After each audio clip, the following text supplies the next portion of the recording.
Hello সকলকে, কেমন আছেন আপনারা সবাই? আশা করছি সবাই খুব ভালো আছেন। তো দেখতেই পারছেন শীতকাল, অনেকটা শীত পড়ে গেছে। আর এখানে দেখতে পারছেন কিছু ডেজার্টের আমরা বানাচ্ছি, প্রিপেয়ার করছি। তো দেখুন আর গেস করুন কি বানাচ্ছি। এদিকে দুধ, সিমই, এদিকে মিষ্টি আলু।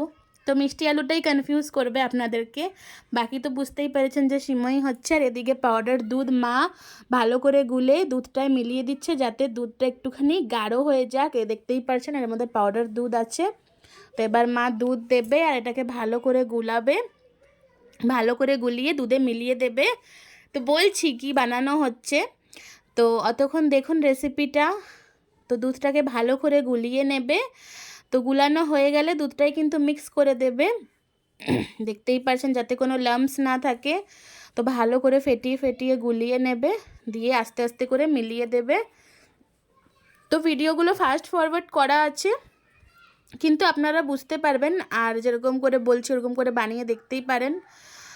আর এই যে হয়ে গেছে দুধ, এখানে ভালো করে ফুটানো হয়ে গেছে। আর ওইদিকে মা একটু সাদা তেল আর অল্প একটু ঘি দিয়ে দিচ্ছে। আর সিমইগুলোকে দেখুন ভাজবে, এখন গোল্ডেন ফ্রাই হওয়া অবধি কিন্তু ভাজতে হবে।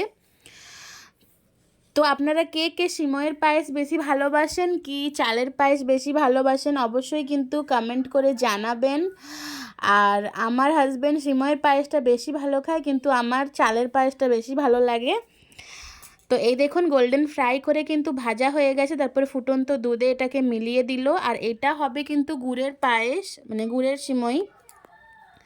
কারণ চিনি তো আমরা সবসময় খাই গুড়ের সিজনে, আর শীতকালে গুড়েরটা বেশি ভালো লাগে, তো ওই জন্য গুড় দিয়ে বানানো হচ্ছে। তো এইটার কি আছে যে ফ্লেমটাকে অফ করে দেবে, অফ করার পর তারপর এই যে গুড়টা মেলাবে, না হলে অনেক সময় না কেটে যায়। তো দেখতেই পাচ্ছেন এই যে গুড় দিয়ে দিল, ফ্লেমটা কিন্তু অফ করে দিচ্ছে, সিমই আমাদের রেডি। তো এই যে গুড় দিয়ে দিল এখানে মা, যতটা মিষ্টি প্রয়োজন আপনাদের অতটা গুড় দিয়ে দেবেন, দিয়ে আস্তে আস্তে করে মিলিয়ে নিতে হবে। আর এই যে কিশমিশ দিয়ে দিল, গুড় আর কিশমিশটা লাস্টে দেয় কারণ কেটে যাওয়ার একটু ভয় থাকে, দুধটা ফেটে যাওয়ার। তো দিয়ে দেখুন নাড়াচ্ছে, আস্তে আস্তে গুড় নিজের কালারটাকে ছাড়বে আর কালারটা বেশ ভালোই হয়ে যাবে। এর মধ্যে আরেকটু দুধ দিয়ে দিচ্ছে মা, ফুটানো দুধ তুলে রেখেছিল কারণ গাঢ় হয়ে যায় সিমই দেওয়ার পরে। তো এই যে দুধ দিয়ে দিল, তারপরে দেখুন এখানে কত সুন্দর কালার এসে গেছে সিমইতে, দেখতেই পাচ্ছেন গুড়ের। এটা আরও একটু মিক্স করে দিলে পুরো কালারটা মিক্স হয়ে যাবে। এখন একটু ছাড়া ছাড়া দেখাচ্ছে, যখন পুরো মিক্স করে দেবে তখন খুব ভালো হয়ে যাবে। দেখতেই পাচ্ছেন কত আর দেখুন এখানে মিষ্টি আলু ম্যাশ করে রাখা হয়ে গেছে, মা ম্যাশ করে দিয়েছে। তো কি বানানো হচ্ছে বলুন তো, মিষ্টি আলু দিয়ে গোলাপ জামুন। আর এর মধ্যে একটুখানি ময়দা, 1 থেকে 1.5 চামচ ময়দা দিল মা, আর 1 থেকে 1.5 চামচ গুঁড়ো দুধ দিল, মানে মিল্ক পাউডার দিল। মিল্ক পাউডারটা দেওয়ার পরে দিয়ে দিল একটুখানি বেকিং পাউডার। আর এটাকে ভালো করে এখন মাখবে মা, যতটা ভালো করে মাখা যায় অতটা মাখবে। তো মিল্ক পাউডারটা আপনারা পুরো দিতে পারেন, ময়দা যদি স্কিপ করতে চান তো করতেই পারেন। তো ময়দাও এর মধ্যে খুব বেশি নেই আর সুজি টুজিও নেই, তো যার জন্য খুব একটা মানে কি বলবো ক্ষতিকারক হয় না, যেহেতু ময়দা খুব কম আছে। না হলে কিন্তু গোলাপ জামুনে ময়দা অনেক ইউজ করতে লাগে। তো মিষ্টি আলু আছে বলে আপনারা খেতে পারেন। তো এইখানে দিয়ে দিল 1.5 কাপ চিনি শিরাটার জন্য, আর 1.5 কাপই জল দিল চিনির শিরাটা বানানোর জন্য। আর এর মধ্যে একটুখানি ফ্লেভারের জন্য দিয়ে দেওয়া হয়েছে দেখুন এলাচ। তো এইখানে ডোটা রেডি আছে, এটাকে একটু রেস্টের জন্য ছাড়তে হবে। আর এখানে মিষ্টি চিনির শিরাটাও রেডি হচ্ছে। এবার মা এটাকে গোলাপ জামুনের আকারে পাকাবে। তো দেখতে পাচ্ছেন ভিতরে মা এখানে কালাকাঁদ দেবে, আপনারা কোনো বি সন্দেশ দিতে পারেন বা নকুলদানাও দিতে পারেন। তো এখানে কালাকাঁদ আমাদের ঘরে ছিল, তো কালাকাঁদ দিয়ে দিয়ে দেখুন পাকাচ্ছে। তো খুবই ভালো হয়েছিল খেতে, দেখতেই পারবেন আগে গিয়ে।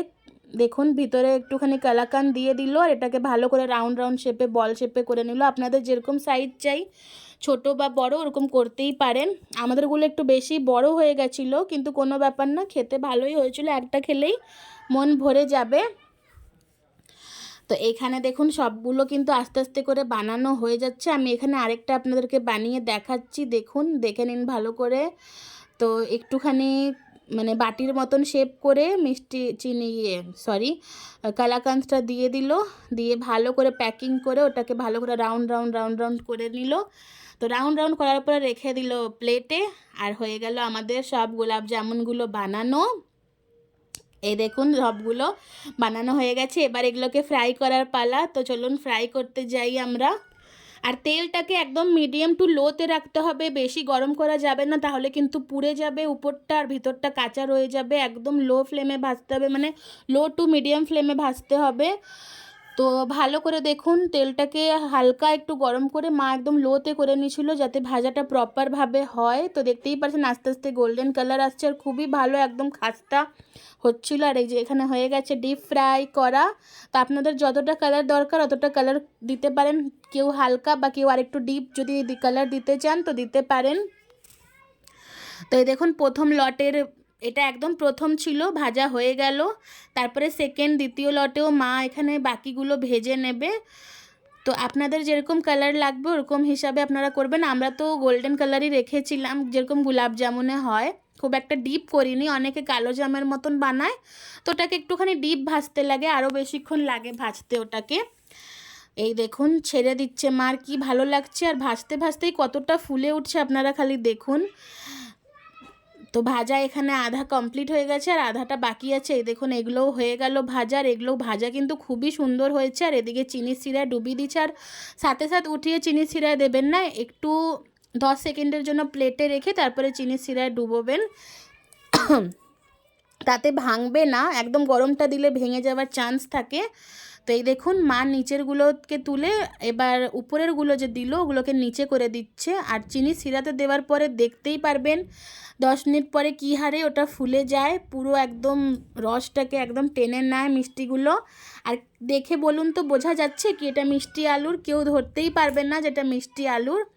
তো এখানে মা একটু সার্ভ করছে সার্ভিং বলে। তো কেমন হয়েছে অবশ্যই কিন্তু জানাবেন, কমেন্ট করবেন, আর এরকম ট্রাই করে দেখতে পারেন, খুবই ভালো লাগে। দেখতেই পারছেন মিষ্টিগুলো রস টেনে কী হারে ফুলে গেছে। আর এই দেখুন মা এখানে কেটে দেখাচ্ছে, তো কাটার পরে দেখুন ভিতরটা কতটা জালি হয়েছে, জালিদার একদম স্পঞ্জি। আর কালাকাঁদটা দেওয়াতে ভিতরটা দেখতে কি সুন্দর লাগছে, আর খেতেও কিন্তু খুব ভালো হয়েছিল। তা আপনারা বানিয়ে দেখতে পারেন, এর মধ্যে কোনো রকমের কালারও দেওয়া নেই, একদম ন্যাচারাল এটা। তো হয়ে গেছে দুটো রেসিপি। তো আজকের ভিডিওটা এতটাতেই রাখলাম, যদি ভালো লেগে থাকে অবশ্যই লাইক করবেন, চ্যানেলটাকে সাবস্ক্রাইব করে নেবেন। আমাদের গোলাপ জামুন আর সিমইয়ের পায়েস হয়ে গেছে, আপনারাও বানান আর শীতকালটা এনজয় করুন, টেস্টি টেস্টি ডেজার্টগুলোকে গুড়ের খান। আর গুড় দিয়ে পিঠা পায়েস আরও দেখাবো, ভিডিওতে থাকবেন আমাদের সাথে। আর যদি আমার চ্যানেলটার ভিডিওগুলো ভালো লেগে থাকে অবশ্যই কিন্তু লাইক আর সাবস্ক্রাইব অবশ্যই করবেন। আজকের জন্য এতটাই, টাটা বাই বাই, দেখা হবে পরের ভিডিওতে।